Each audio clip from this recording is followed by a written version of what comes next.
देखिए, जर्मनी भेजना चाहते हो, आपका ड्रीम है वहाँ पे पढ़ने के लिए, तो कहीं पे इधर उधर इंक्वायरी मत करो, किसी की बात मत सुनो, सीधे यहाँ पे कांटेक्ट करो, उनके फाइल्स जो रिक्वायर्ड डॉक्यूमेंट्स देने हैं वो दो, और बाकी की चीज़ें आप वरी भूल जाओ। वहाँ पे जाके ही आपके जो बच्चे वो फ़ोन करेंगे कि भाई इतना अच्छा है, आपको कहीं पे कोई वरी करने की जरूरत नहीं है। आप रेटिंग क्या देना चाहोगे? डेफिनेटली 10। सपोर्ट तो बढ़िया है, शायद 5 मिनट से ज़्यादा कभी मुझे वेट नहीं करना पड़ा यहाँ पे। स्टाफ जो है, कोई ना कोई स्टाफ अटेंड कर ही लेता था। जो इन्फॉर्मेशन चाहिए थी मुझे, मैंने तो काफ़ी बार यहाँ काउंसलर को एक ही क्वेश्चन रिपीट करके पूछा अलग अलग एंगल से, ताकि एटलीस्ट मुझे सेटिस्फेक्शन हो जाए। पहले तो कभी भी फिजिकल इंटरेक्शन हुआ नहीं था, पूरा ऑनलाइन मोड था और पूरा स्मूथली गया था, नो डाउट उसमें स्मूथली गया, तो एक सेटिस्फेक्शन है कि हाँ काम हो रहा है। Hello everyone, this is Pravesh here, founder of Indo-German Education, who has received his German student visa. उनके फादर साहब है here for sharing his complete journey. ये जो स्टूडेंट का केस स्टडी है, ये जो स्टूडेंट का कंप्लीट स्टोरी है, it is also an inspirational story, motivating story from a student side as well and from the parent side as well. Student पहले अपनी स्टडी अब्रॉड ड्रीम्स कंप्लीट करने के लिए आफ्टर 12th ही went to USA, and USA उन्होंने then USA पहुंचने के बाद फिर उन्होंने डिसाइड किया दैट उनको जर्मनी में अपना बैचलर्स करना है। तो that was very challenging for a student, for a father and even the entire family. We made the promise that okay, day 1 पे उनके फादर साहब जब ऑफिस पे आए थे कि प्रवेश भाई ये चीज हो जाएगी ना, कहीं तो अटकेगा नहीं। We made him a word of mouth कि नहीं, आपका कहीं पे प्रोसेस नहीं अटकेगा। एंड ये जो कंप्लीट प्रोसेस है स्टूडेंट के साथ, एकदम लीस्ट हमारा सिर्फ 1 या 2% ही इंटरेक्शन हुआ होगा। कंप्लीट इंटरेक्शन में बोलूं, स्टेप प्रोसेस टाइमलाइन बजट से समझाना, सारा प्रोसेस पेपर वर्क कंप्लीट करवाना, वो इनके फादर साहब के साथ ही कंप्लीट हुआ है। So, सर आपका experience here eight Indo-German education कैसा रहा स्टार्टिंग से अब तक का? एक्सपीरियंस मेरा बहुत अच्छा रहा ओवरऑल। एक्चुअली मुझे इंडो जर्मन का रेफरेंस भी जर्मनी से ही मिला था। मेरा जो फ्रेंड है उसका भांजा गया था वहाँ पे, तो there he come in contact with some of the friends, और वहाँ से इंडो जर्मन का मुझे रेफरेंस मिला। When I talked with him, तो उसने मुझे बताया कि सर आप वहीं पे जाना और कहीं पे इंक्वायरी करने मत जाना, वहाँ A to Z सारी चीजें आपको वहीं से प्रोवाइड की जाएगी, प्रॉपर गाइडेंस भी मिलेगा और एडिशनल कॉस्ट भी नहीं लगेगा। तो वो रेफरेंस देख के मैं वहाँ यहाँ पे आया, और पहले से ही प्रवेश भाई ने मुझे इतना कॉन्फिडेंस दिया कि कभी कभी तो मुझे डाउट होने लगा कि यार ये सही बोल रहा है या ऐसे ही हम उड़ा रहा है। और काफी बार तो मैंने मेरी वाइफ को भी बताया कि प्रवेश भाई तो इतना कॉन्फिडेंस दे रहे कि जैसे मुझे लगा कि वो स्टैंपिंग करने वही बैठने वाले हैं पासपोर्ट पे। तो ये भी बात हुई on a lighter sense. Tense तो थे ही हम, बिकॉज यूएस में एक सेमेस्टर कंप्लीट करके वहाँ पे ड्रॉप लेके यहाँ पे बच्चे को बुलाना, it's a big risk that I have taken on the confidence of प्रवेश भाई इटसेल्फ। और आज वीजा भी आ गया, so everything went extremely well. घर पे आके देखेंगे। So main चीज ये है सर, आपका जो स्टडी अब्रॉड का प्लान है, पहले आपने यूएसए सोचा, उसके बाद आपने जर्मनी शिफ्ट कर दिया, स्टूडेंट यूएसए पहुंच गए, जब स्टडी शुरू कर दी। Then what was the factor that okay, आपने जर्मनी को एक राइट स्टडी अब्रॉड डेस्टिनेशन समझा आपके सन के लिए, बैचलर्स के लिए? Actually Germany was my first choice, लेकिन जब मैं इंक्वायरी कर रहा था तब मुझे प्रॉपर गाइडेंस नहीं मिला। तो प्रॉपर गाइडेंस ना मिलने के कारण और काफी सारी दूसरी भी बातें लोगों ने कही थी कि तो वो चाहिए, ये चाहिए, तो ऐसा होता है, वैसा होता है। तो वो सब रूमर्स को लेके फिर मैंने डिसाइड किया चलो नहीं जाते, यूएस देखते हैं, एवरग्रीन ऑप्शन है यूएस का। तो फिर वहाँ पे मुझे गया, मेरा बेटा वहाँ एक सेमेस्टर उसने कंप्लीट किया, फिर मुझे रेफरेंस मिला, तो वो रेफरेंस के लेके मैं वापस आया उसको कि नहीं अभी जर्मनी का हमें डायरेक्शन मिला है तो वही परस्यू करते हैं, यूएस का ड्रॉप कर देते। तो इसको लेके यूएस में जो खर्चा किया मेरा तो सब वैसे ही गया, but still I am happy and as a father जब हम लोग ये चैलेंज की बात करें कि जब बेटा ऑलरेडी यूएसए में था और तब हमने डिसीजन लिया, आपने मुझसे कनेक्ट किया और हमने जब डिसीजन लिया कि नहीं बेटे का जर्मनी का प्रोसेस चालू करते हैं। 15 डेज तक अपना ये डिस्कशन चला था आपका और मेरा। आपने सेवरल टाइम ऑफिस भी विजिट किया था, स्पेशली मैम के साथ भी आप आए थे। तो as a father and as a family man आपके लिए सर वो कितना चैलेंजिंग था डिसाइड करना कि मैं यूएसए से उनको वापस बुला के जर्मनी भेजना, स्टार्टिंग में डिसीजन लेने के लिए? एक्चुअली ब्रेनस्टॉर्मिंग एक्सरसाइज थी मेरे लिए, क्योंकि एक बार जिस कंट्री में लैंड कर लिया, एडमिशन ले लिया, पैसा खर्चा कर दिया, रिश्तेदारों को पता चल गया कि भाई गया है और वापस बुला लेना विदिन अ ईयर, तो ये तो एक बहुत बड़ी बात थी मेरे लिए, चैलेंज था। पहले तो वाइफ को कन्विंस किया, फिर बेटा तो रेडी था बिकॉज जो उसको पढ़ना था वो जर्मन इज द बेस्ट, तो वो तो रेडी ही था। फिर मैंने सबसे ज्यादा कॉन्फिडेंस दिया इसके ऊपर कि नहीं आप सही डायरेक्शन में जा रहे हो।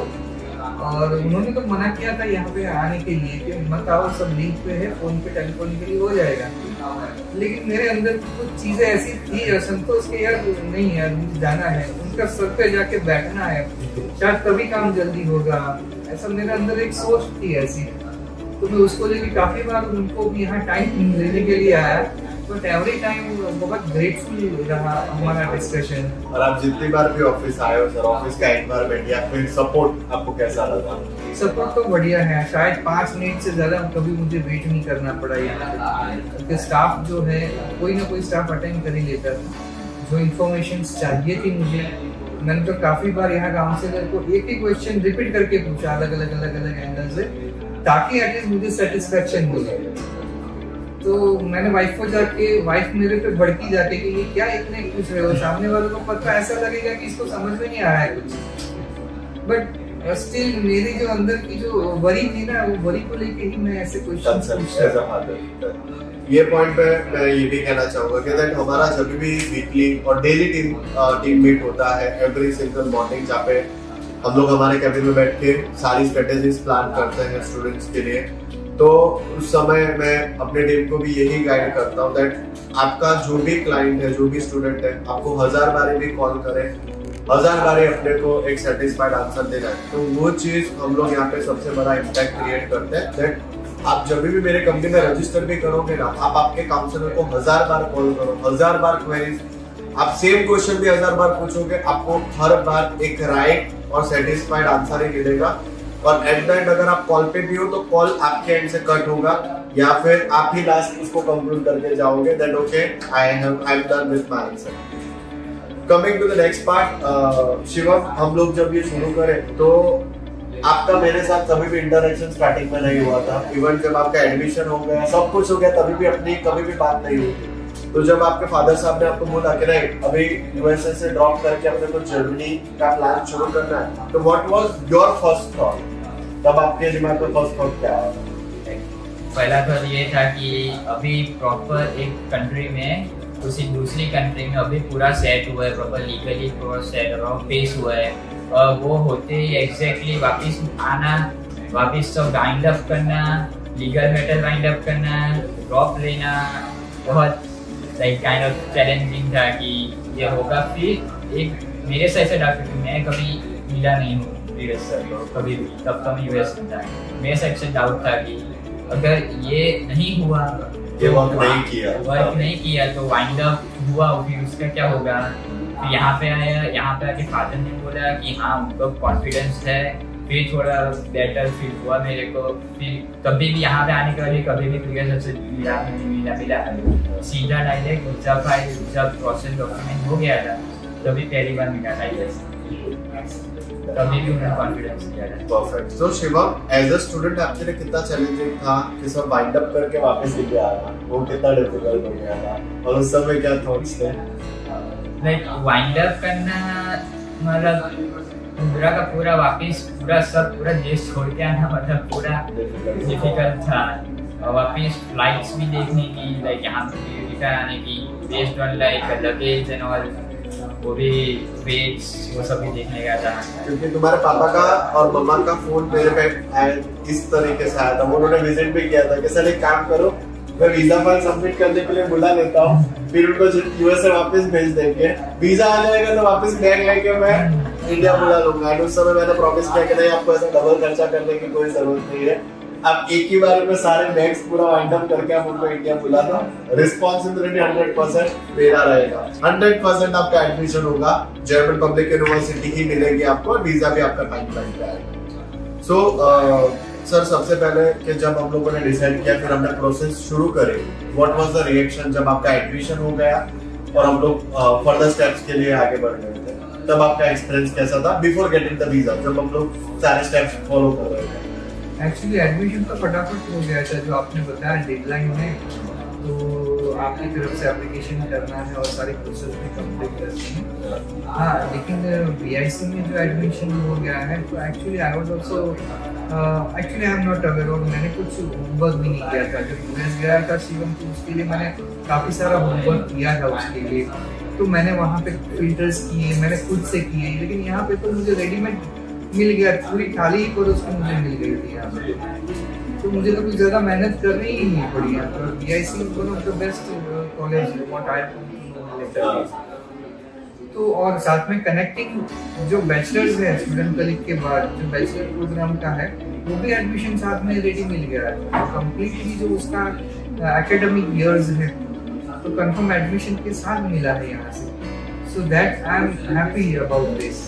And as a parent sir, जब पहला काउंसलिंग सेशन होता है वो सबसे इम्पोर्टेंट होता है, व्हाट वी ऑलवेज से कि फर्स्ट काउंसलिंग सेशन आप हमेशा एक राइट मेंटर से लो, ताकि आपका टाइम और पैसा बहुत ज्यादा बच सकता है, एफर्ट बच जाते हैं, इन्वेस्टमेंट बच जाता है। तो अगर आपको क्या लगता है कि 12th कंप्लीट होने के बाद या फिर ड्यूरिंग 12th अगर आपको हमारा रेफरेंस होता और तब आपने हमारे साथ ये पहला काउंसलिंग सेशन लिया होता, द 13th आप करोगे और उसके बाद एक जर्मन पब्लिक यूनिवर्सिटी में आप आपका बैचलर्स करोगे, तो वो काउंसलिंग सेशन अगर पहले हो गया होता तो कितना चेंजिंग होता अभी? मुझे बहुत चेंज होता। आपका रेफरेंस अगर मुझे पहले मिल जाता तो मेरे कितने सारे लाखों रुपए बच जाते यूएस के, और बाकी जो प्रोसीजर की डॉक्यूमेंटेशन, वीजा, ये सब बच जाता मेरा, और मेरा बेटा काफी टाइम से पहले पहुंच गया होता, स्टूडेंट कलीग भी खत्म हो गया, बैचलर शुरू हो गया। अभी तो मैं शायद आपको ब्लेम करूंगा, आपने एडवर्टाइजमेंट को इतनी रिगरसली नहीं की कि पता ही नहीं चला मुझे जर्मनी से रेफरेंस मिला आपका।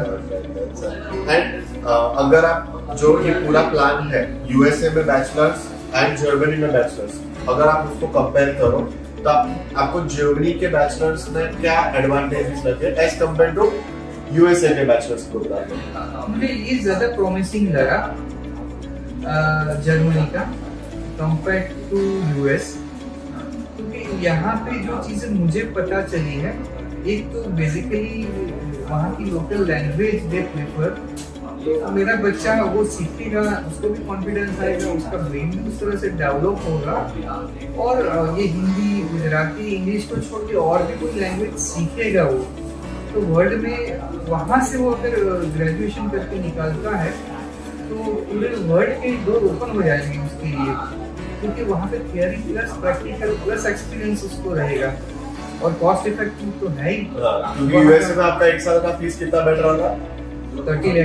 30 लाख पर ईयर, और अभी जर्मनी में कितना बैठेगा बैचलर्स में? 30 लाख में पूरा हो जाएगा। हाँ, जर्मनी में नहीं, अगर हम लोग बैचलर्स कंपेयर करें तो यूएसए में आपका बैचलर्स पड़ रहा था 30 लाख पर ईयर का, और अगर आप बैचलर्स कंपेयर करो सिर्फ बैचलर्स जर्मनी में, तो उसमें आप ट्यूशन फीस तो आप कुछ भी अपना पे नहीं हो रहा, तो वो एक सबसे बड़ा बेनिफिट हो जाता है। एज अ स्टूडेंट आपको शिवम कैसा लगा steps, process till the visa part? जब वीजा आया उससे पहले का, वीजा फाइल से पहले तक का आपका जर्नी हमारे साथ कैसा रहा? नहीं, पहले तो कभी भी फिजिकल इंटरेक्शन हुआ नहीं था, पूरा ऑनलाइन मोड था, पूरा स्मूथली गया था, नो डाउट स्मूथली गया, तो एक सेटिस्फेक्शन था कि हाँ काम हो रहा है, और वो भी जल्दी हो रहा है, क्योंकि सब एक साथ आया था। पहले तो डेडलाइन बहुत नजदीक थी, वापिस आया, मतलब पूरा लाइक पूरे डोर्स ब्लॉक हो चुके थे, बेस जो था भी यही था, तो उसमें टेंस थे, और उसमें ये पूरा स्मूथली गया, तो वो थोड़ा सा उनको सेटिस्फेक्शन था, मतलब एक सब कुछ ऑर्गेनाइज्ड और प्लान था। डन। अभी वीजा फाइल का आपका एक्सपीरियंस कैसा रहा शिवम? क्योंकि आपने पहले यूएसए के लिए भी फाइल सबमिट किया था, तो एज योर फादर सेड के तब आप खुद आरएनडी करते थे, और यहाँ पे आपको किस हिसाब से वो सर्विसेज मिली, वीजा का CV, SOP, covering letter, finance over में वीजा एप्लीकेशन का फॉर्म, पूरा वीजा फाइल आपको देना, आपको सिर्फ जाके सिर्फ सबमिट करना था, तो वो सर्विस आपको कैसा लगा वीजा फाइल का?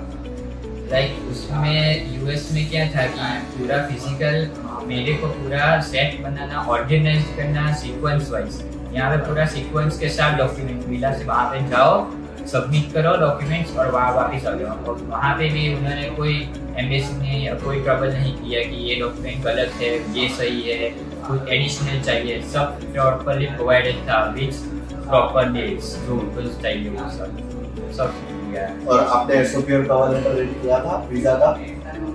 हाँ किया था, और वो भी प्रॉपर था। जो मेरी पर्सनालिटी है वो एक बढ़िया पॉइंट है कि फिजिकल इंटरेक्शन कभी भी फिजिकल हुआ ही नहीं है बातें, और डायरेक्टली मेरी पर्सनालिटी पूरा एसओपी और कवर लेटर में पूरा आ चुका है, पूरा cover. And as a father sir, जब आपने बेटे का यूएसए का फाइल सबमिट करवाया था और जर्मनी का फाइल सबमिट करवाया था, तो आपको डन। एंड आप रेटिंग क्या देना चाहोगे? 1 at the lowest and 10 at the highest for the entire services?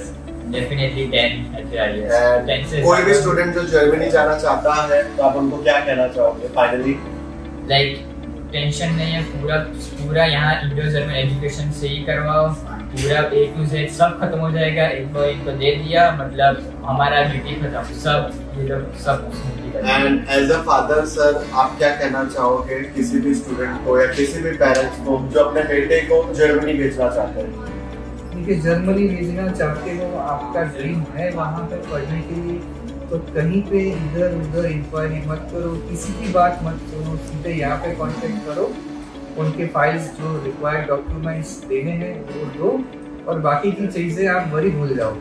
वहाँ पे जाके ही आपके जो बच्चे वो फोन करेंगे कि भाई इतना अच्छा है, आपको कहीं पे कोई वरी करने की जरूरत नहीं है। मेरा तो एक्सपीरियंस ये रहा। एंड रेटिंग क्या देना चाहोगे? 1 at the lowest and 10 at the highest?